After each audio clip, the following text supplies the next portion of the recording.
Hello hi साथीहरू सबैलाई good morning मेरो तर्फबाट सबैले हेरेर साथ दिनुहोला माया गरिदिनु होला भन्न चाहन्छु। आज चाहिँ म भिडियो गर्छु भन्ने सोच गरेको थिएँ, त्यसैले क्यामेरा चालु गरेर एकछिन सुत्छु भनेर सुतेको थियो। भुसुक्कै निदा आएछ होइन। साथीहरू सब ड्युटी गइसकेको रहेछ, म एक्लै परेछ। अनि त्यसपछि टक्क मोबाइल हेरेको समय धेरै गएको रहेछ। अनि मैले चाहिँ झुरुक्क उठेर हतार हतार ब्ल्याङ्केट त्यो सानो त्यो गम्जा छ मसँग ओढ्ने, अनि त्यो पट्याएर अनि म खाना प्याक गर्नेतिर लागेँ। नुहाइधुवाइ पनि गरिसकेको थियो मैले त्यतिखेर, अनि खाना प्याक गर्नेतिर लागेँ।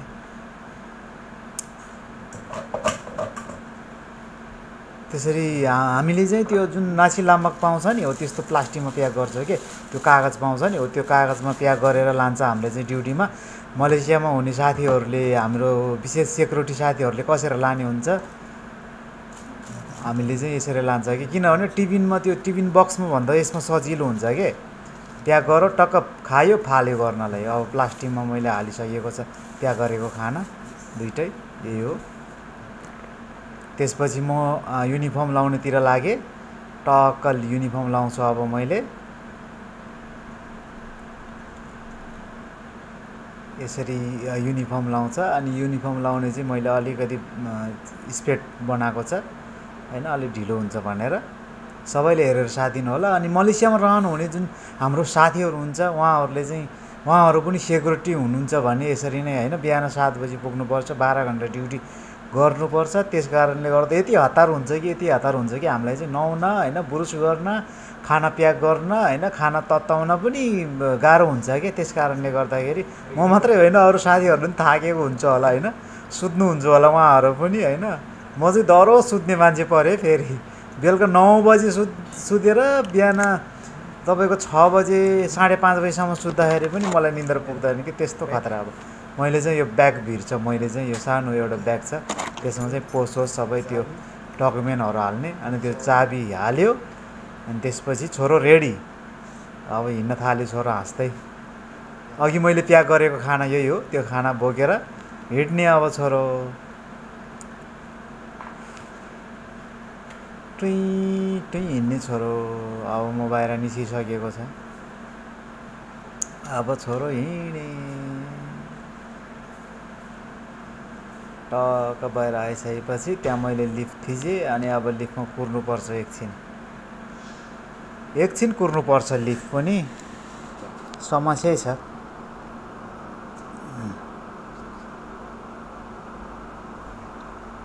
त्यसपछि म लिफ्टभित्र चाहिँ मैले खिचेर अनि म तल पुगिसकेँ ग्राउन्ड फ्लोरमा। यस्तै छ मलेसियाको लाइफ। अनि यो बाटो हुँदै जानुपर्छ हामी चाहिँ। माथि डाँडा छ, त्यो डाँडा कडेर उत्तापट्टि जानुपर्छ हामी चाहिँ। म हिँड्दैछ त्यहाँ। अनि त्यस्तो सिनहरू छ बिहानैको होइन। राम्रो छ जे होस्, धेरै राम्रो छ, धेरै राम्रो, साह्रै राम्रो छ। पसिना आइसक्यो गाइस। आजभोलि यस्तो गर्मी छ कि फेरि मलेसियामा है 34 हुन्छ के, टेम्परेचर त 34सम्म हुन्छ। साह्रै गर्मी छ। भ्यू यस्तो छ।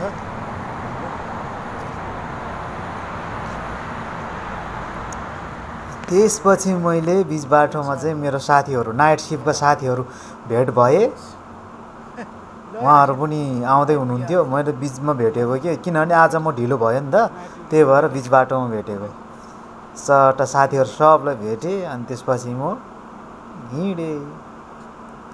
अनि यहाँबाट चाहिँ मैले यस्तो राम्रो भ्यू देखेँ कि, त्यस कारणले गर्दाखेरि केएलसिसीको त्यो टावर, 2टा टावर हुन्छ नि हो, त्यो दमनसराको यो जुन हाम्रो सेमन्तन दमनसराको डाँडाबाट चाहिँ देख्छ कि, त्यो टक्क 2टा रहेछ। अनि त्यहाँ भर्खरको बिहानको झुल्के घाम। त्यसपछि म ड्युटी गर्ने ठाउँमा आइपुगेँ। यही हो हाम्रो ड्युटी गर्ने बिल्डिङ। एकदम अल्गो बिल्डिङ छ यो, 16-17 तलको बिल्डिङ छ। यसमा चाहिँ हामीले ड्युटी गरिन्छ।